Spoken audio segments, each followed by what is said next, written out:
for English subtitle. Push the subtitle button.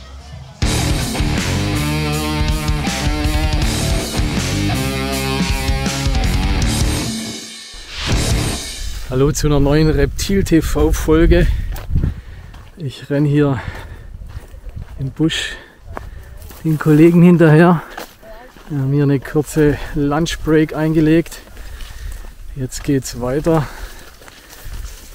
auf der Schlangenjagd in Togo. Was ich mir wünsche, wäre eine Kobra, wäre natürlich auch eine coole Sache. Also gerade die Speikobra oder die Licricollis habe ich noch nie eine gefangen hier. Das wäre wirklich auch was Tolles. Es soll hier jede Menge davon geben. Das Biotop, denke ich, ist auch nicht schlecht. Ne? Wir sind hier einiges bewaldeter als jetzt vorher. Ne? Also zum Beispiel Königsblüter. Ne? Ich drehe mal gleich die Kamera um. Ihr seht hier das Biotop einiges dichter, einiges bewaldeter. Also hier ist weder Königsblütern noch Puffotter. Hier gibt es andere Tiere. Was auch interessant ist, also haben sie vorher gesagt, da hinten raus ist alles Buschland, nicht immer mehr Farmland, sondern reines Buschland, was natürlich wahrscheinlich auch die Aussichten steigert, hier was zu finden. Und das Buschland da hinten, denke ich, ist auch ganz gut. Da können wir hier unsere Gabun wieder laufen lassen, wenn wir weit genug von der Farm weg sind. Dann wäre mein Vorschlag einmal Gabun weg. Oh, guck mal, hier haben wir so eine Falle. Ja, da sieht man dann auch, wie es irgendwie festgemacht ist. So eine Graskaterfalle, die ich da schon gezeigt habe euch. Ne? There is something? But you say you can... Nothing inside, though. Nothing inside? Yeah, nothing. No? So we don't need to dig?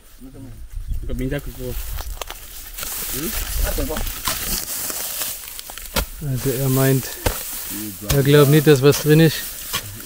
Sieht nicht gut aus.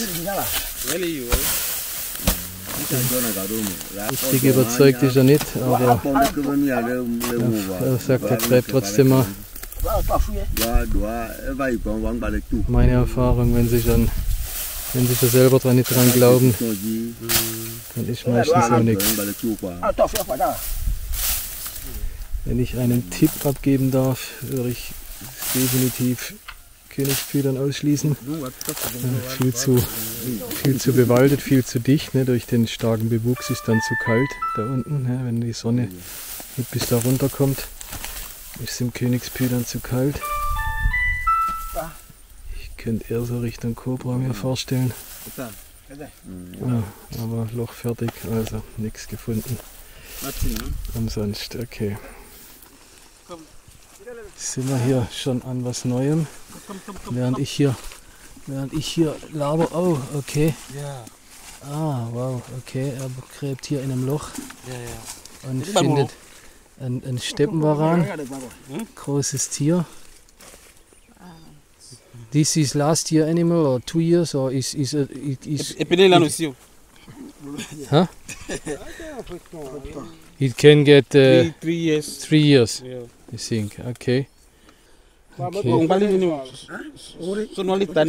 Also unverhofft kommt oft. Ah, die sind auch echt. Die sind auch wirklich gut hier. Die finden echt ein Tier nach dem anderen. Das ist ein echter Hammer. Schon Scholz.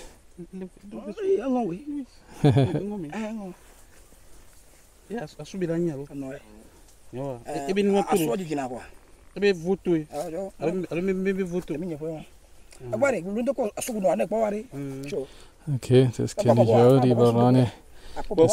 Das Beißen ist nicht so schlimm, aber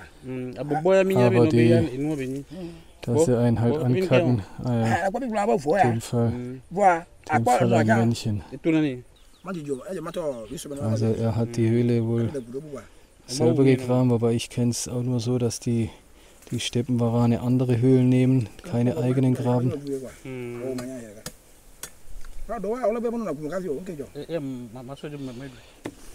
Interessant, eben nochmal das Biotop zum Zeigen hier. Also doch echt dichter Wald. Wir haben eine Folge, da haben wir Jungtiere davon gefangen. Da haben wir Jungtiere, Steppenwarane gefangen. Und es war viel freieres Gelände wie hier. Ne? Also hier ist ja brutal bewaldet. Also hätte ich jetzt gar nicht mit dem Steppenwaran gerechnet, ehrlich gesagt. Dass der in so einem dichten Busch lebt. Aber man lernt nicht aus. We cannot release. You want to keep? Huh? They eat it. Okay, ach der arme Kerl, der soll gegessen werden. Okay, naja. Schade. I think maybe this one, I give him, you know, we release in the bush and I pay him some money to buy some other food, okay?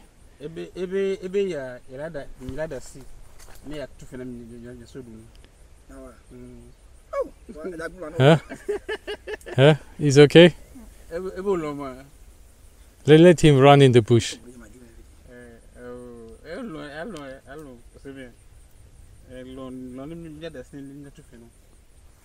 He's too small to eat. I give him some sefa, and this one can survive. Huh? Yeah. Yeah. Okay. Let him put him in the bush.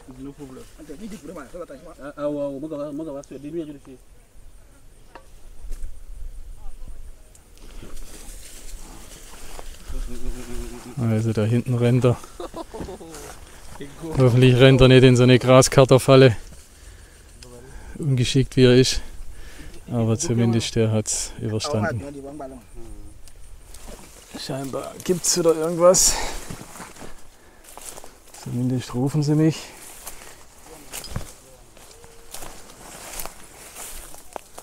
Oder sie vermissen mich einfach nur.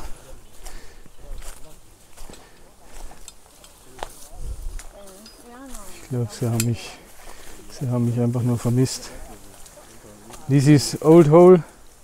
But it is nothing doing here. Ah, now it looks. Also hier ist auch so eine Höhle. Ja, das ist eben der Unterschied, den ich vorher zeigen oder sagen wollte. Die ist dreckig am Eingang. Ja, da ist lauter Erde am Eingang, da kriecht nichts rein und raus. Und daran erkennen die, ob das Sinn macht, da zu graben. Ja, also die ist verlassen, da findet man höchstens ein paar Grillen drin. Also wir haben wieder eine Höhle gefunden. Was ich jetzt interessant finde, dass es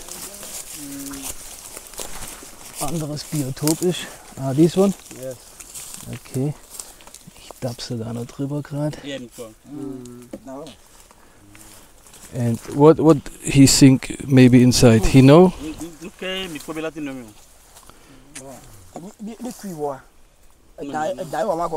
But he know that is a snake.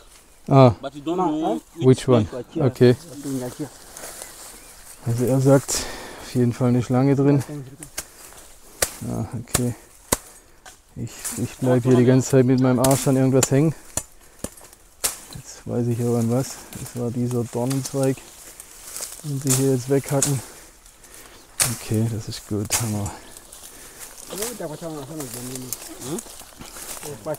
Also, irgendeine Schlange muss da drin sein. Sie wissen nicht welche, aber sie wissen Schlange. Was ich interessant finde, eben, dass es viel schattiger ist hier, ne, in den Büschen. Ich glaube, in meiner Afrika-Zeit habe ich noch nie an so einer ähnlichen Stelle, so eine schattige Stelle gegraben. Beziehungsweise graben lassen, muss ich zugeben. Deswegen bin ich gespannt, was wir hier finden. Ich wundere mich die ganze Zeit, was die machen, wieso sie nicht anfangen. Aber die Die machen erstmal rundherum sauber sozusagen. Ja, bringt nichts hier zu graben, wenn überall die anderen Äste da mit im Weg sind. Wird die Stelle erstmal großflächig sauber gemacht.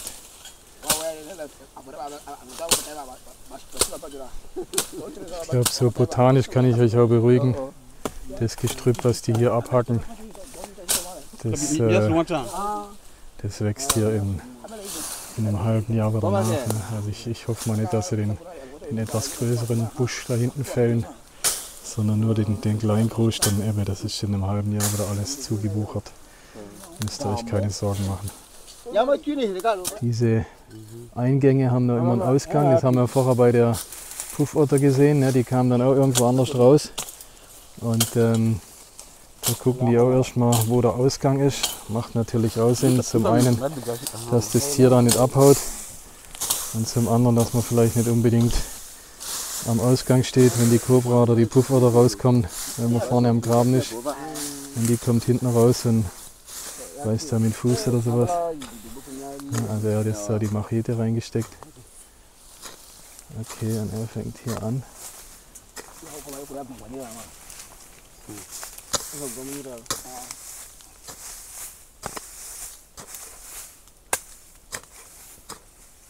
Oh, ein ganz schön Riesenloch. Ah, ja. Oh, eine Kobra. Wow, super, ey. Ja, habt ihr sie gesehen? Pass auf, die kommt jetzt dann vorne vielleicht raus. Glas. Okay. Ja,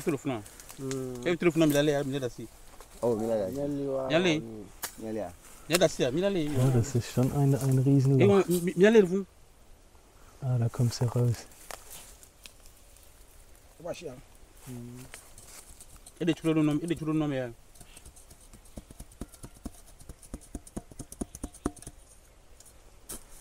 You don't want the stick, no? Da kommt sie raus. Okay, und hat dem hier gleich mal eine ins Gesicht gespuckt. Ich weiß nicht, ob man es auf der Kamera drauf hat. Der hat gleich mal eine Ladung Gift abgekriegt. Hier am Arm. Ja, hier. No.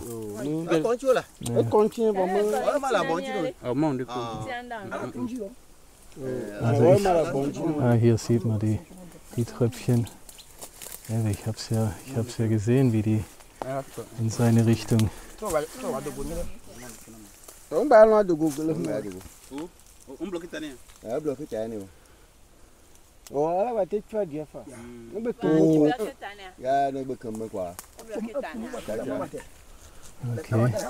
jetzt bin ich mal gespannt, wie das weitergeht.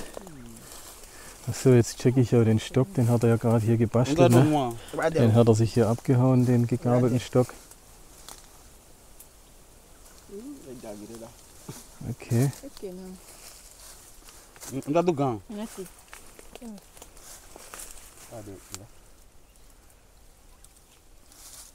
Okay. Der hebt den Kopf weg. Der andere gräbt hinten.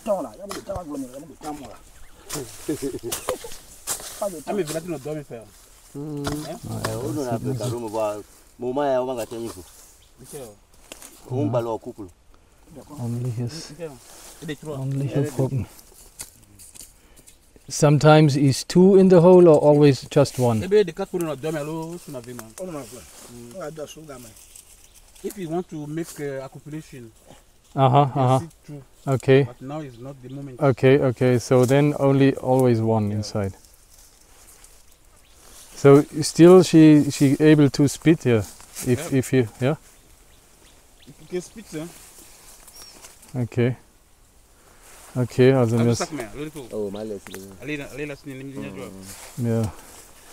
wir gehen an eine freie Stelle, wo man sich schöner anschauen kann. Wir sind hier im dichten Busch. Ja, hier sogar höhere Bäume. Hier habe ich ja noch nie was gefunden, gefangen. Noch nie haben wir hier eine Höhle ausgegraben. Deswegen habe ich eigentlich auch erwartet, dass wir hier was anderes finden wie Ballpython oder auch die Gaboon. Glaube ich, mag es auch wahrscheinlich ein wenig flacher und niedriger. Ne? Die klettert hier auch nicht. Aber so eine Kobra, die klettert hier rum wahrscheinlich in der Nacht. Und tagsüber liegt sie in ihrem Bau drin. Die ist hier mitten an der Häutung.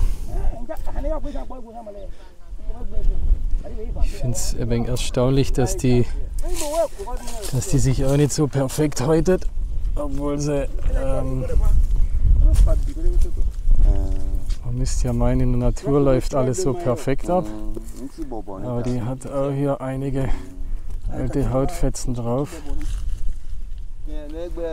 Also der Plan ist jetzt, dass wir sie hier freilassen, damit wir gescheit filmen können. Wir gucken erst noch mal kurz den Kopf. Sieht natürlich schon brutal aus, arme Tier, ne, denkt man sich halt so recht. Das Tier zu fangen ist natürlich keine schöne Sache für das Tier selber, ganz klar.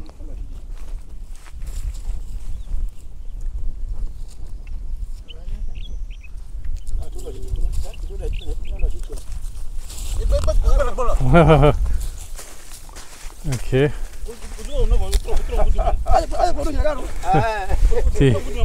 Die ist dem natürlich ganz schön hinterhergekrochen.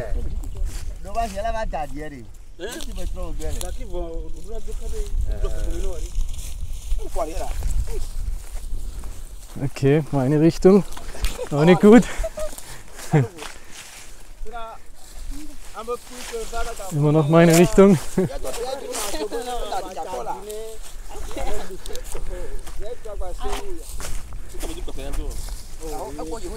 Die Richtung ist besser. Weg von mir.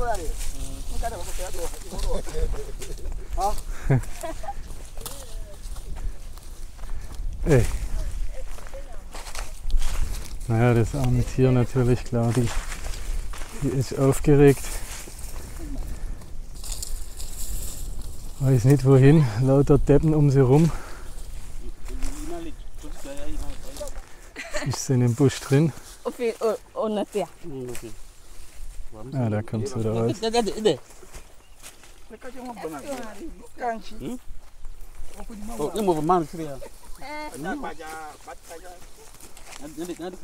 Und weg ist sie. Das ist natürlich echt auch cool, ne? Wie die in dem Haufen drin verschwindet.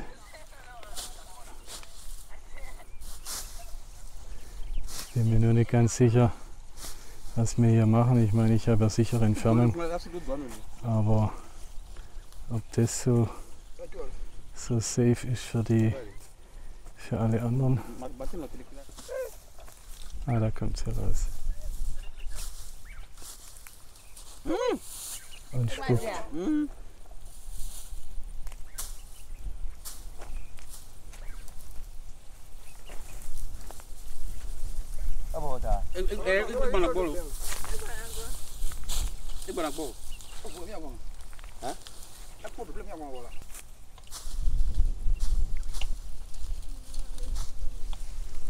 Jetzt kommt sie da vorne raus.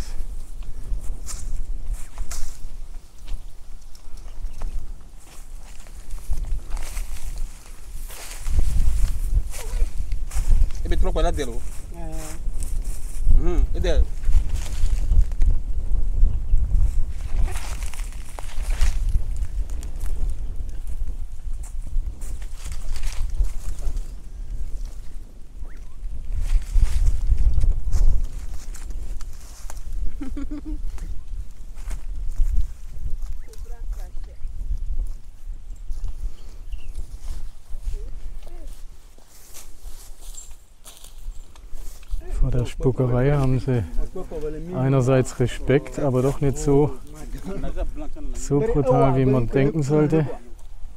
Die halten sich einfach immer wegen die Hand vor die Augen. Also ich stehe hier, ich habe eine Brille auf und bilde mir ein, dass mit meiner Brille alles okay ist. Ich denke, das ist ja so. Ne?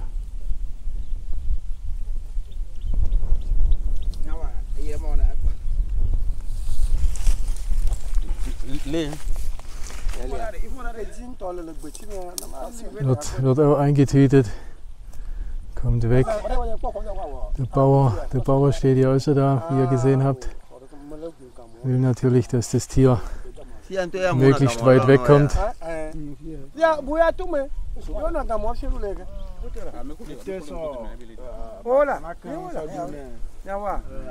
Okay. Das ist ein anderes System beim Eintüten.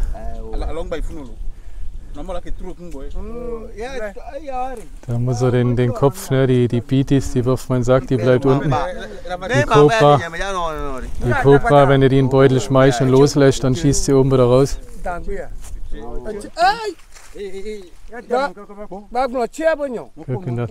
Der Bauer protestiert gerade, wenn er wegen Freilassen. Sagt auf keinen Fall. Warte, muss ich euch mal zeigen.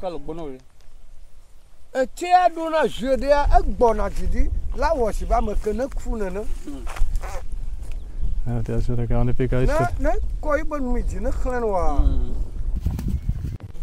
I ask you, what he was talking about? Yeah, he talked about he have the medicine for the venom for viper and cobra. Yeah. Yeah. What he use? The snake who die. Ah. You can prepare that For medicine. For medicine. You use also the frog. Ah, yeah, also, the bufo, yeah. Yeah.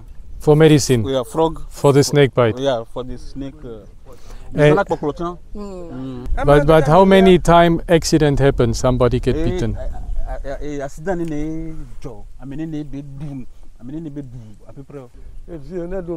Also vor 2 Wochen scheinbar. What snake?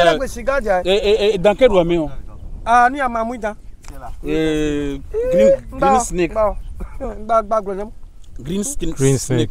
Yeah. Boomslang, no? Not green snake. Which poison snake here is green snake? He said it's poisonous. Okay. Also irgendeine grüne giftige. But not mamba, no. Not mamba, not mamba. If mamba bite, people die or? No, mamba is not the place for mamba. Ah, okay, not here. Ah, Not okay. here. Ah, hier gibt es keine Mamba. Okay. Okay, thank you. Das, was wir jetzt da vorne sehen, das Feld, das ist alles Cassava. Das ist jetzt so halb hoch, ne? Also das kommt jetzt in die Richtung, wo man langsam, oder wo noch ein bisschen zu früh ist zum Ernten, denke ich. Ein bisschen muss es wachsen. Aber das geht dann schon in die Richtung, ne? Also das sind einfach die Stöcke. Und wie gesagt, aus den Stöcken kommen dann die Triebe. Recht einfach, die zu kultivieren oder anzupflanzen.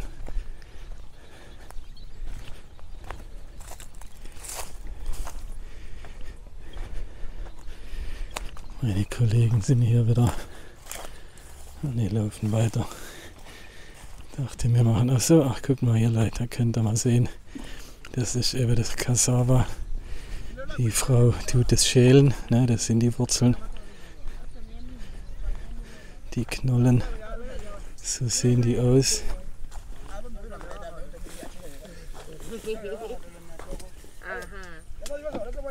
So sehen die aus hier. Dann werden die geschält. Ah.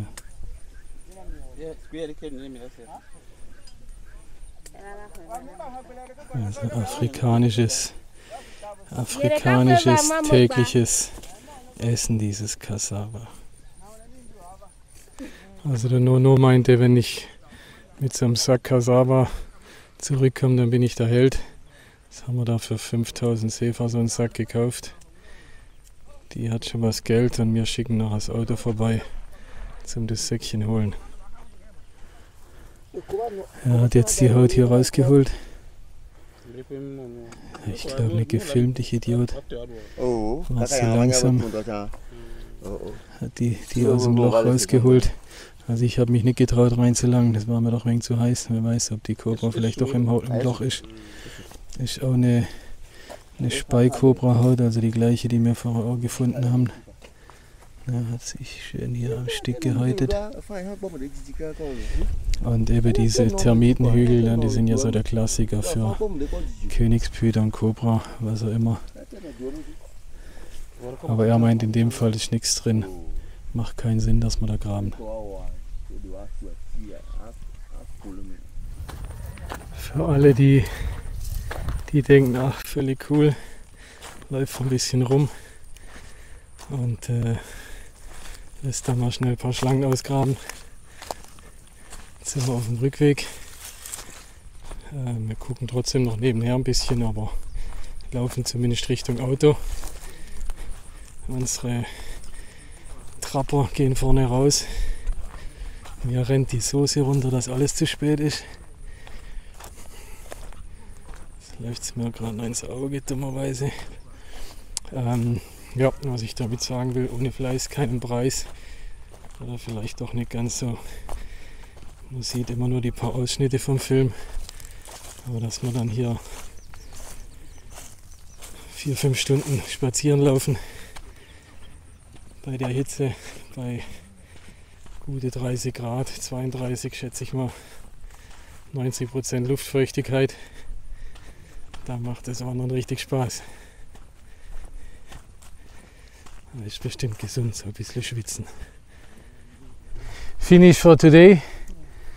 Très bon. Le cobra, le puff oder savannah, scorpion, perfekt. Merci beaucoup à la chasseur. Très bon travail. À la prochaine. Ja? Okay, also wir waren wirklich gut. Bis nächstes Jahr, genau. Also, das war Folge 2 hier im Busch von Togo. Ich bin ein bisschen verschwitzter wie in Folge 1 wahrscheinlich. Einfach hier 4 Stunden quer durch den Busch. War aber toll, war erfolgreich. Nochmal ausdrücklich, Tiere fangen ist nie besonders schön. Habe ich jetzt oft genug gesagt, möchte es aber trotzdem immer wieder betonen. Les serpents à la bouche release, ja? Yeah. Okay, promise. Ja, don't eat.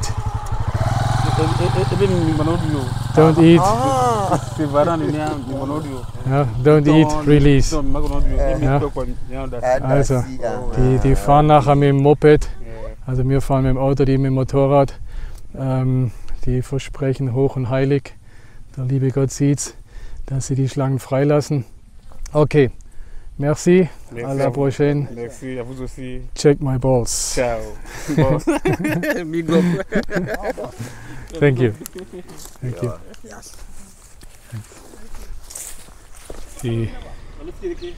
Die Trapper haben uns jetzt, also jetzt sind wir noch hierher gefahren, wo die wohnen. Ich dachte jetzt eigentlich, jeder geht seines Weges. Ja, manchmal ist es so, da sitzt man im Auto und fährt halt mit. Und jetzt sind wir hier, wo die Trapper, wo die Fänger wohnen. Ne? Nur mal kurz, um es zu zeigen. Also das ist hier noch überwiegend Lehmbauweise. Ja, die meisten Häuser sind so mit so Lehm gemacht. Und ein Alublechdach oben drauf. Unser Chauffeur fährt hier einmal mitten auf den Dorfplatz sozusagen. Ja, schön gefegt, schön sauber hier alles. Eben, wenn man mal sieht, wie die leben, das ist halt schon noch einiges primitiver. Ne? Die Kabel, die man da oben sieht, das wird Strom sein, schätze ich mal. Immerhin hat es da Strom.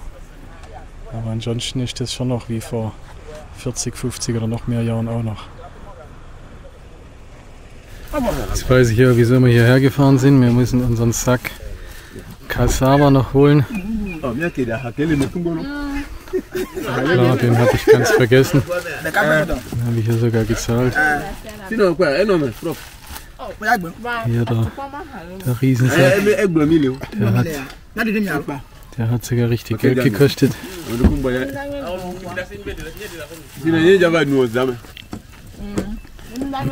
Der andere hat auf dem Moped hier, auf dem Moped hergefahren.